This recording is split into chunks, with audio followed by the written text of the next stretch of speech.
www.audioescuelasabática.com y Corporación Nuestra Esperanza presenta Guía de Estudio de la Biblia. Lecciones de la Escuela Sabática para Adultos. Trimestre julio-septiembre de 2022. En el crisol con Cristo. Autor Gavin Anthony. Versión en audio presentada por www.audioescuelasabática.com. Lector Raúl Benjamín Bustamante Ibarra. Diseñador web Arnaldo González. Introducción. El Creador crucificado. Todas las cosas por Él fueron hechas, y sin Él nada de lo que ha sido hecho fue hecho. Juan capítulo 1, verso 3. Él, Jesús, hizo todas las cosas, y no obstante, según las Escrituras, Jesús lloró. Juan capítulo 11, verso 35. El Creador lloró. Más aún, Jesús fue despreciado y desechado entre los hombres, varón de dolores, experimentado en quebranto. Isaías capítulo 53, verso 3. El Creador, varón de dolores, despreciado y rechazado. Y una vez exclamó: Dios mío, ¿por qué me has desamparado? Mateo capítulo 27, versículo 46. ¿Cómo es posible?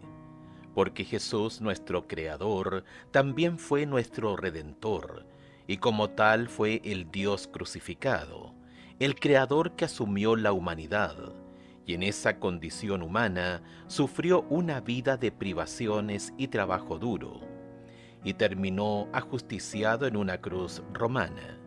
Por lo tanto, nuestro Creador, en quien vivimos y nos movemos y somos, Hechos capítulo 17, verso 26, como ser humano sufrió de una manera que ninguno de nosotros podría haber sufrido jamás. Nosotros solo podemos experimentar nuestros propios dolores y aflicciones. En la cruz, Él llevó nuestras enfermedades y sufrió nuestros dolores. Isaías capítulo 53, versículo 4. Absolutamente todos. Es el acto más asombroso de toda la historia cósmica.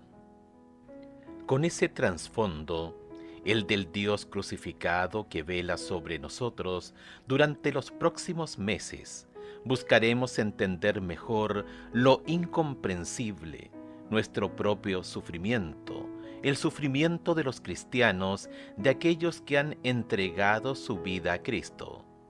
No pretendemos tener todas las respuestas, ni mucho menos. Solo afirmaremos que Dios es amor. Primera de Juan capítulo 4, verso 8, y que aunque estas cosas suceden, podemos confiar en Dios a pesar de ellas, y por cierto, crecer en gracia por medio de ellas, sin importar cuán doloroso sea el proceso. Este trimestre estudiaremos la palabra de Dios y veremos cómo otras personas de carne y hueso, aunque llenas de fe, enfrentaron la desesperación, la traición, la desilusión, la pérdida, la injusticia y el abuso. ¿Alguna similitud con la que te puedas identificar? ¿Cómo lo sobrellevaron? ¿Qué aprendieron? ¿Qué nos pueden enseñar sus ejemplos?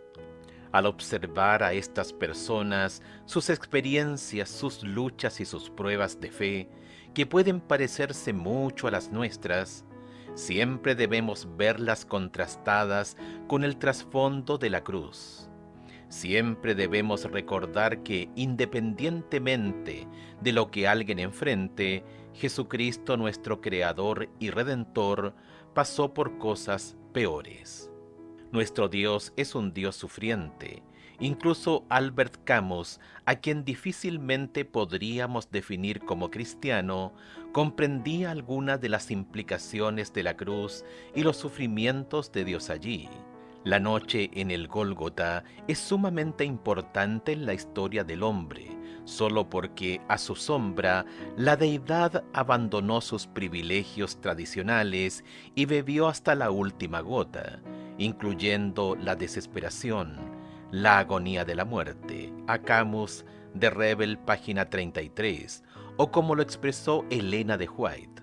La cruz es, para nuestros sentidos entorpecidos, una revelación del dolor que, desde su comienzo, produjo el pecado en el corazón de Dios.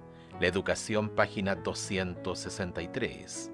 Nuestras lecciones no son una teodicea, la justificación de Dios frente al mal. Más bien, como ya dijimos, intentan ayudarnos a superar el sufrimiento inevitable que todos enfrentamos en un mundo en que el pecado es tan fácil como respirar. Lo que intentaremos mostrar es que el dolor, el sufrimiento y la pérdida no significan que Dios nos haya abandonado. Solo significan que, incluso como creyentes, ahora compartimos la suerte común de la raza caída. La diferencia es que, gracias a Jesús y la esperanza que Él ofrece, podemos hallar significado y propósito en lo que aparenta ser un sinsentido y un despropósito, y que de alguna manera, aunque no podamos imaginar cómo, podemos confiar en la promesa de que a los que aman a Dios, el Dios que, aunque hizo todas las cosas, también sufrió todas las cosas y por eso lo amamos, todas las cosas les ayudan a bien. Romanos capítulo 8, verso 28. Gavin Anthony, colaborador principal de este trimestre, es originario de Sri Lanka como hijo de misioneros. Trabajó como pastor en Inglaterra y era presidente de asociación en Islandia cuando escribió estas lecciones.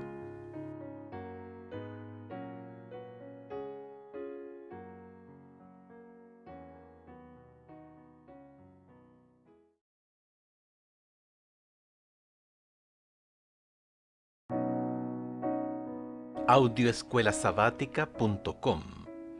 Lección número 1.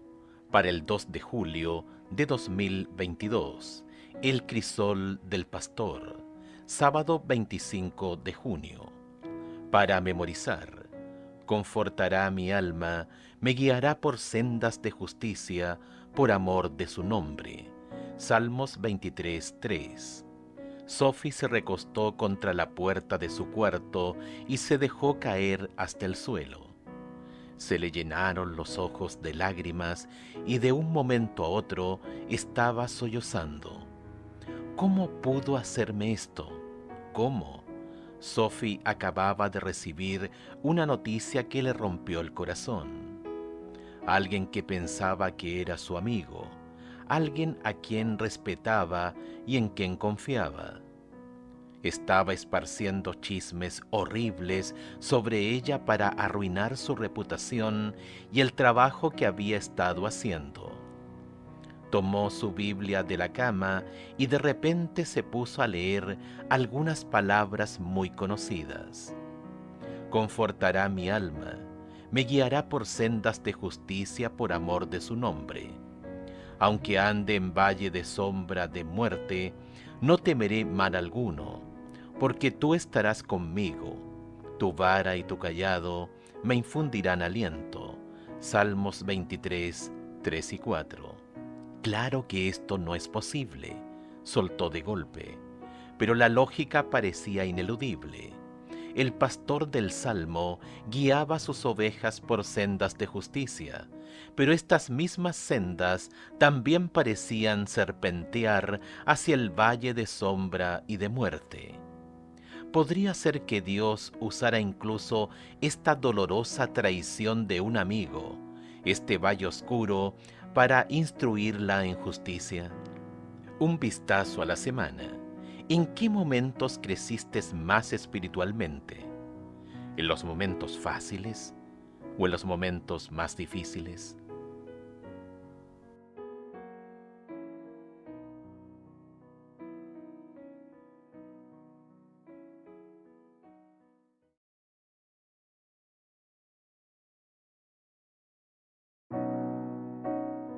Audioescuelasabática.com. Domingo 26 de junio. Una guía para el viaje. El pastor. Jehová es mi pastor, nada me faltará. Salmos 23:1. Se pidió a algunos niños que hicieran un dibujo de Dios. Sin excepción, cada uno hizo un dibujo con un corazón en algún lugar. Cuando se les preguntó por qué, declararon unánimemente que Dios es amor, así de sencillo. Es fácil tener una buena opinión de Dios y sus propósitos cuando todo va bien. Pero a medida que envejecemos y la vida se vuelve más difícil y complicada, nuestra visión de Dios a menudo cambia. Dios no cambia, por supuesto. Hebreos capítulo 13, verso 8, Santiago capítulo 1, verso 17, pero nosotros sí. Como el pastoreo era la forma de vida de la gente en la época del Antiguo Testamento, el Salmo capítulo 23 usa la imagen de un pastor para describir la forma en que Dios nos cuida y atiende. Tanto el Antiguo Testamento como el Nuevo Testamento utilizan el símbolo de un pastor para referirse a Dios. Es una imagen maravillosa y además inmutable. Antes de considerar el Salmo capítulo 23, analicemos cómo entienden varios autores bíblicos la obra y el carácter del pastor a lo largo de la Biblia. ¿Qué aprendes acerca del pastor en cada uno de los siguientes versículos? Isaías capítulo 40, versículo 11. Como pastor apacentará su rebaño, en su brazo llevará los corderos, y en su seno los llevará, pastoreará suavemente a las recién paridas. Jeremías capítulo 23, versículos 3 y 4. Y yo mismo recogeré el remanente de mis ovejas de todas las tierras a donde las eché, y las haré volver a sus moradas, y crecerán y se multiplicarán, y pondré sobre ellas pastores que las apacienten, y no temerán más, ni se amedrentarán, ni serán menoscabadas, dice Jehová. Ezequiel capítulo 34, verso 12. Como reconoce su rebaño el pastor, el día que está en medio de sus ovejas esparcidas, así reconoceré mis ovejas, y las libraré de todos los lugares en que fueron esparcidas el día del nublado y de la oscuridad. Juan capítulo 10, versículos 14 al 16. Yo soy el buen pastor, y conozco mis ovejas, y las mías me conocen. Así como el Padre me conoce, y yo conozco al Padre, y pongo mi vida por las ovejas. También tengo otras ovejas que no son de este redil. Aquellas también debo traer, y oirán mi voz, y habrá un rebaño y un pastor. Primera de Pedro, capítulo 2, verso 25. Porque vosotros erais como ovejas descarriadas, pero ahora habéis vuelto al pastor y obispo de vuestras almas. Ahora volvamos al Salmo 23. ¿Qué hace el pastor para cuidar a sus ovejas? Salmo capítulo 23, versículo 2. En lugares de delicados pastos me hará descansar. Versículo 3. Confortará mi alma, me guiará por sendas de justicia, por amor de su nombre. Versículo 4. Aunque ande en valle de sombra de muerte, no temeré mal alguno, porque tú estarás conmigo, tu vara y tu cayado me infundirán aliento. Versículo 5. Aderezas mesa delante de mí, en presencia de mis angustiadores. Unges mi cabeza con aceite, mi copa está rebosando. Versículo 6. Ciertamente el bien y la misericordia me seguirán todos los días de mi vida, y en la casa de Jehová moraré por largos días. ¿Qué significa para ti saber que alguien así te cuida? ¿Cómo podrías utilizar esta imagen para animar a alguien cuyo concepto de Dios se ha ensombrecido debido a sus luchas, cualesquiera que sean?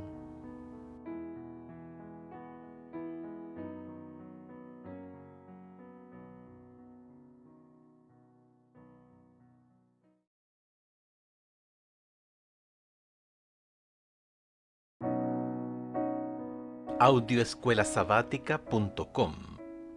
Lunes 27 de junio. Sitios en el trayecto.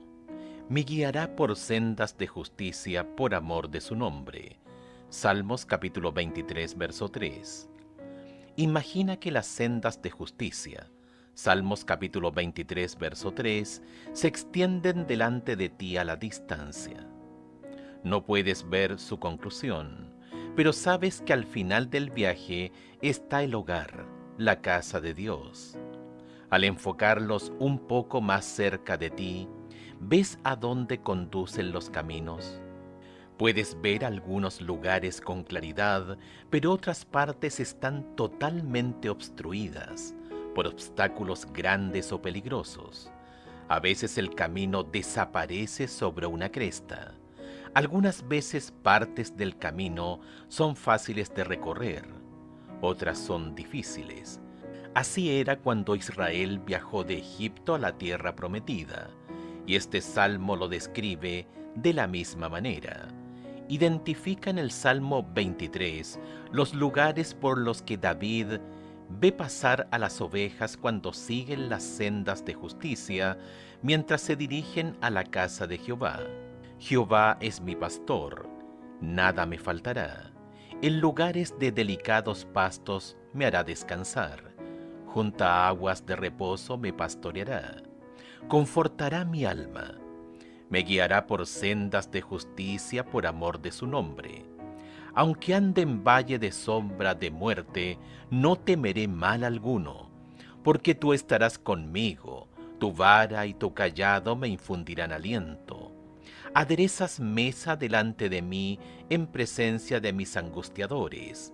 Unges mi cabeza con aceite, mi copa está rebosando. Ciertamente el bien y la misericordia me seguirán todos los días de mi vida, y en la casa de Jehová moraré por largos días. Pero ¿por qué estas sendas se llaman sendas de justicia o caminos correctos? Hay 4 razones importantes. En primer lugar, son caminos correctos porque conducen al destino correcto, la casa del pastor. En segundo lugar, son caminos correctos porque nos mantienen en armonía con la persona adecuada, el mismísimo pastor. En tercer lugar, son caminos correctos porque nos capacitan para ser las personas correctas, al igual que el pastor. En cuarto lugar, son caminos correctos porque nos dan el testimonio acertado. A medida que nos transformamos en las personas correctas, damos gloria al Señor. Son caminos correctos o sendas de justicia, ya sea que el recorrido sea fácil o difícil. Es importante comprender que cuando Dios nos guía, no se trata simplemente de que Dios entregue un paquete en su destino. Es mucho más que orientación y protección. Al igual que los tantos ejemplos de la Biblia en los que Dios guía a su pueblo, ya sea a Abraham con sus promesas o a Israel con la columna de fuego y la nube, cuando Dios guía, siempre instruye a su pueblo en justicia. ¿Cuán consciente eres de que la justicia es la prioridad del pastor para tu vida? ¿De qué modo las pruebas pueden cambiar tu vida para que reflejes mejor el carácter de Cristo?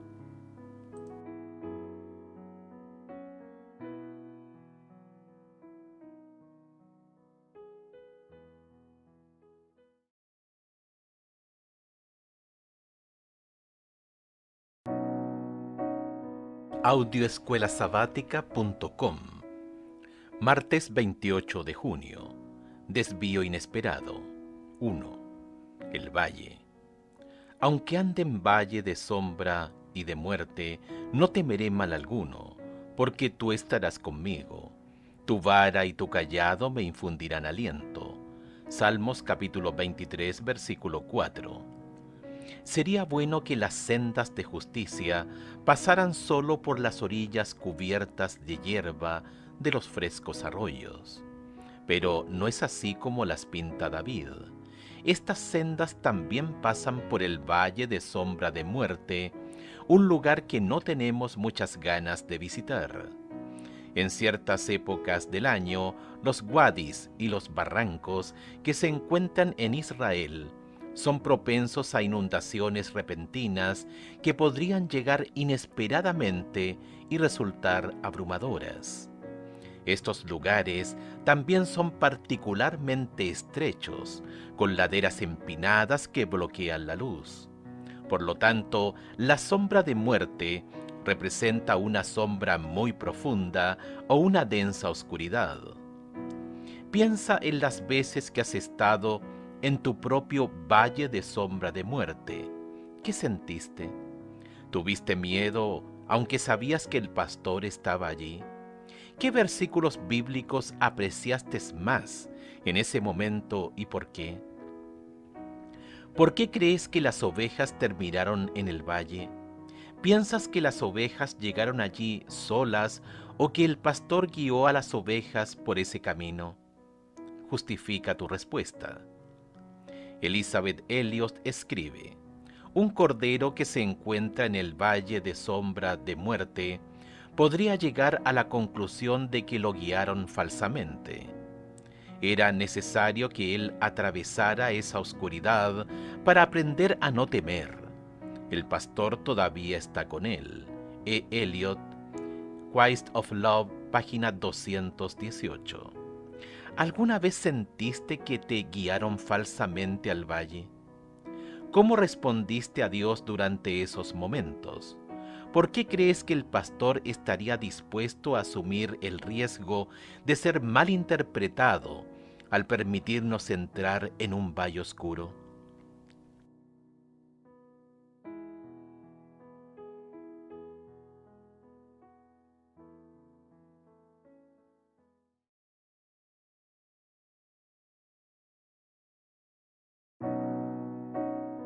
Audioescuelasabática.com.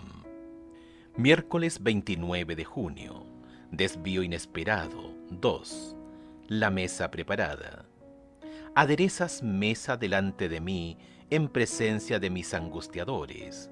Unges mi cabeza con aceite. Mi copa está rebosando. Salmos capítulo 23, verso 5. A lo largo de la vida, inevitablemente nos topamos con algunos enemigos. ¿Cómo tratar con ellos? ¿Alguna vez pasaste noches en vela, dando vueltas en la cama, soñando formas de vengarte de quien tratan de lastimarte o de destruir tu trabajo? Suele ser difícil para los cristianos saber cómo comportarse con los enemigos. ¿Qué clase de enemigos has tenido en tu vida? ¿Cómo respondiste a quienes intentaron lastimarte a ti o a tus seres queridos? ¿Cuánto te apegaste a las palabras de Cristo en Mateo capítulo 5, verso 44, o a las palabras en Romanos capítulo 12, versos 18 al 21? Mateo capítulo 5, verso 44. Pero yo os digo, amad a vuestros enemigos, bendecid a los que os maldicen, haced bien a los que os aborrecen, y orad por los que os ultrajan y os persiguen. Romanos capítulo 12, versículos 18 al 21. Si es posible, en cuanto dependa de vosotros, estad en paz con todos los hombres. No os venguéis vosotros mismos, amados míos, sino dejad lugar a la ira de Dios, porque escrito está: mía es la venganza, yo pagaré, dice el Señor. Así que si tu enemigo tuviere hambre, dale de comer; si tuviere sed, dale de beber, pues haciendo esto, ascuas de fuego amontonarás sobre su cabeza. No seas vencido de lo malo, sino vence con el bien el mal. En Salmos capítulo 23, verso 5, David nos muestra una forma interesante de tratar con los enemigos. Al mirar más bien lo que Dios está haciendo en su favor, a David se le opaca la presencia de ellos, y Dios está allí preparándole un banquete. En la cultura de David, cuando un invitado de honor llegaba a un banquete, el anfitrión ungía su cabeza con aceite cuando el invitado estaba a punto de entrar al salón del banquete. El aceite era una mezcla de aceite de oliva y perfume. A continuación, lo invitaba a sentarse frente a mucha más comida de la que podría llegar a comer. Los tres elementos, mesa, aceite, copa, del Salmo capítulo 23, verso 5, ¿cómo podrían ayudarnos a recordar que Dios es quien los provee, aunque estemos en el valle? Pablo nos recuerda, no tenemos lucha contra sangre y carne, sino contra principados, contra potestades, contra los gobernadores de las tinieblas de este siglo, contra huestes espirituales de maldad en las regiones celestes. Efesios capítulo 6, verso 12. Nuestros enemigos incluyen a los que vemos y a los que no vemos. Nos guste o no, estamos rodeados. Sin embargo, cuando estamos con el pastor, ningún enemigo visible o invisible puede robarnos lo que Él nos concedió. Reflexiona sobre el trato que te brindó el pastor cuando estabas rodeado de enemigos. ¿Qué rescatas de esos momentos que te permita agradecer aún en medio de esas dificultades?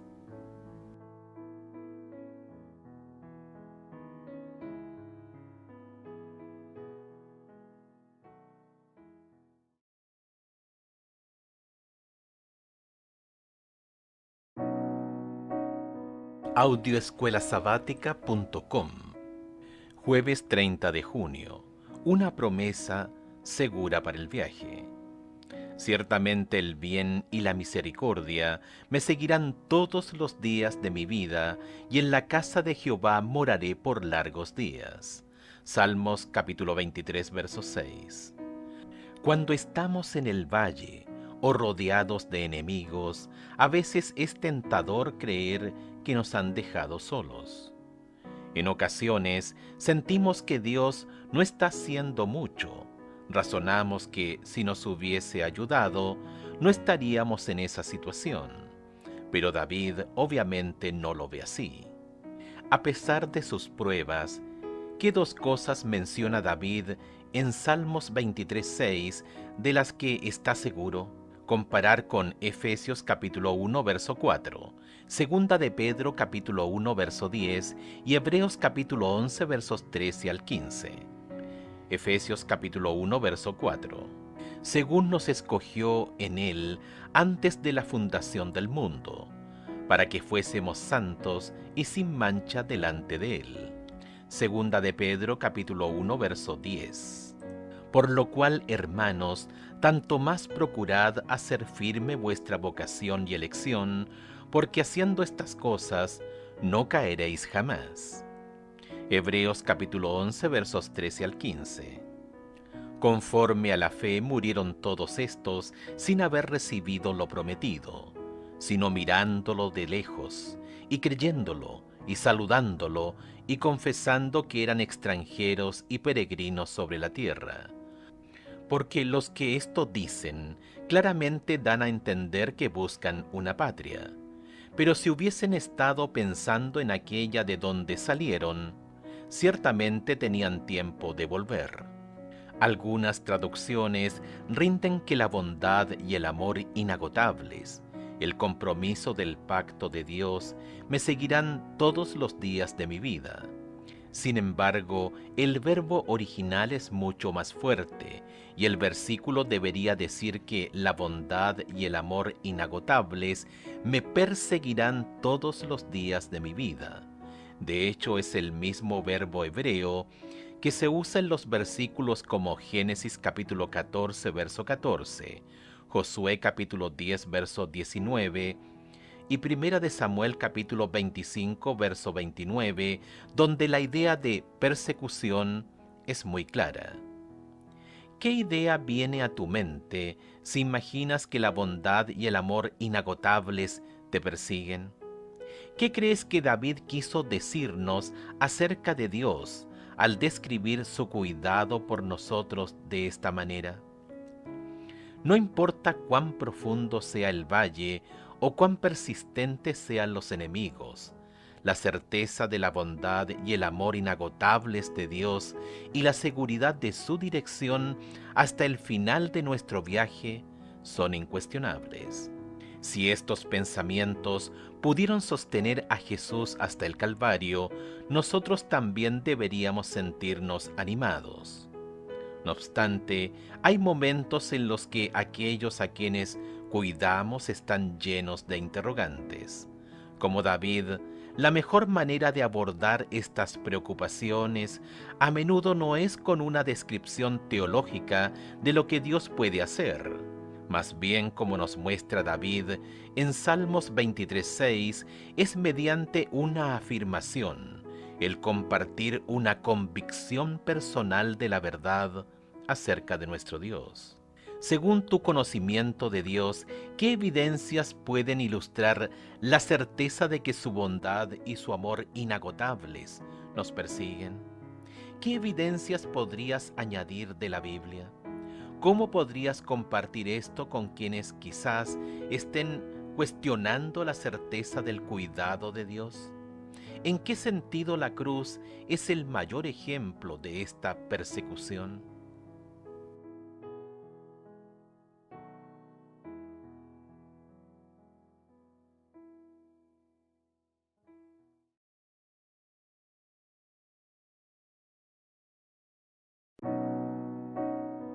Audioescuelasabática.com. Viernes 1 de julio. Para estudiar y meditar. Lee Elena de White en Testimonios para la Iglesia, tomo 4, Misioneros en el Hogar, página 144, y en El Deseado de todas las gentes, El Divino Pastor, páginas 442 a la 448. Los que al fin salgan victoriosos tendrán épocas de terrible perplejidad y prueba en su vida religiosa. Pero no deben desechar su confianza, pues es esta una parte de su disciplina en la escuela de Cristo y es esencial para que toda la escoria pueda ser eliminada. El siervo de Dios debe soportar con fortaleza los ataques del enemigo, sus dolorosos vituperios, y debe vencer los obstáculos que Satanás coloque en su camino. Pero si miran hacia arriba, no hacia abajo, a sus dificultades, no desmayarán en el camino. Verán pronto a Jesús extendiendo su mano para ayudarlos y solo tendrán que tenderle la de ustedes con confianza sencilla y dejar que los guíe. A medida que cobren confianza, cobrarán esperanza. Hallarán en Cristo fuerza para formar un carácter fuerte, simétrico, hermoso. Satanás no puede anular la luz que irradie de semejante carácter. Dios nos ha dado su mejor don, su Hijo unigénito mismo, para elevarnos, ennoblecernos y capacitarnos, invistiéndonos de su propia perfección de carácter para que tengamos un hogar en su reino. Mensaje para los jóvenes, páginas 60 y 61. Preguntas para dialogar. 1. ¿Hasta qué punto eres consciente de que la terrible perplejidad y prueba que se presenta en tu vida en realidad puede formar parte de tu disciplina en la escuela de Cristo? 2. ¿En qué medida nuestras ayuda, consuelo y aliento para los que viven en el valle podrían ser parte de la forma en que el pastor ayuda a las personas a superar sus crisis? ¿Qué cosas podemos hacer como iglesia con el fin de que el Señor nos use mejor para ayudar a los necesitados? 3. En clase, que cada persona tenga la oportunidad de hablar sobre cómo la bondad y la misericordia los persiguieron. ¿Qué pueden aprender de las experiencias de los demás? 4. Mediten sobre las últimas horas de la vida de Cristo, cuando entró en el crisol. Por lo que podemos deducir, ya sea de la Biblia o de Elena de White, el deseado de todas las gentes es una gran fuente. ¿Cómo pudo resistir Jesús en su humanidad? ¿Qué podemos tomar de su ejemplo para nosotros en los crisoles que también enfrentamos?